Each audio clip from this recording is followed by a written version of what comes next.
7h-9h. Europe 1 matin. 7h42 sur Europe 1, Lionel Gougelot. Dans un instant, le Club Culture d'Europe 1 matin avec Nicolas Caro d'abord, le livre du jour. J'espère que vous avez un chapeau et un colt. Je vous amène au Far West, Lionel. Yeah. Marie Jiquel, votre suggestion. Moi, j'espère que vous n'avez pas de chapeau. Et Lionel, vous avez vu, j'ai fait le brushing. On va parler des cheveux et des poils. Une exposition au Musée des Arts Déco à Paris. Hâte de voir ça et d'entendre ça. Mais d'abord, l'édito international avec Vincent Hervouet. Bonjour, mon cher Vincent. Bonjour Lionel, bonjour à tous. Alors, pour la première fois, Vincent, depuis le début de la guerre en Ukraine, le président chinois Xi Jinping a parlé hier pendant 1 heure au téléphone avec le président Zelensky, président ukrainien bien sûr.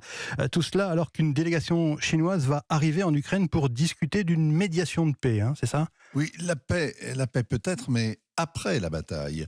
Et normalement, la lutte finale commence le week-end prochain. La grande contre-offensive qui doit bouter les Russes hors d'Ukraine, annoncée depuis des mois par l'OTAN qui mobilise l'opinion, détaillée par les généraux qui prennent leur retraite sur les plateaux télé, préparée par les soldats ukrainiens qui sont allés se former aux États-Unis et en Grande-Bretagne au maniement du matériel hétéroclite livré par les Occidentaux et qui sont revenus sur la pointe des pieds pour être déployés sur la ligne de front. L'opération programmée dans le plus grand secret, c'est pour le 30 avril, c'est-à-dire dimanche prochain. Et c'est cette date qui figure dans les plans ultra secrets du Pentagone ? Oui, c'est l'un des scoops tirés des profondeurs du renseignement américain qu'un adolescent frimeur a mis sur une plateforme de jeux vidéo le mois dernier, sidérant le monde entier et pas seulement ses petits copains. Dévoiler la date de l'attaque, c'est priver l'état-major ukrainien de l'effet de surprise.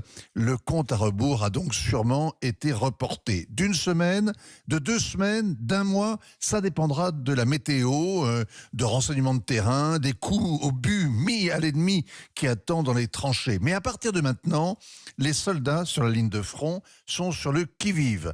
Ensuite, ce sera plutôt le qui meurt que le qui-vive, car la bataille sera acharnée.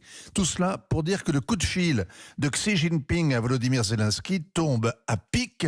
La diplomatie chinoise se met en branle, comme la cavalerie dans Lucky Luke, in extremis. Et vous pensez vraiment, Vincent, que ce coup de fil peut tout changer ? Elle montre que le monde a déjà changé. La Chine arbitre la guerre froide, comme elle a fait cesser le feu entre l'Arabie et l'Iran au Yémen. Elle est redevenue l'empire du milieu. On a vu le chancelier Scholz, le président Macron, Ursula von der Leyen, le premier ministre Sanchez en file indienne supplier Pékin de s'ingérer dans les affaires européennes.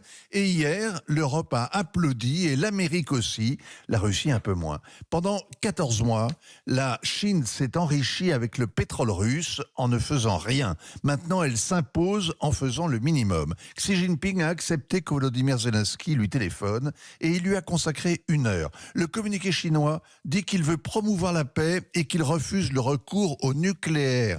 La belle affaire. Mais désormais, ils ont échangé leur numéro et une ligne directe est ouverte.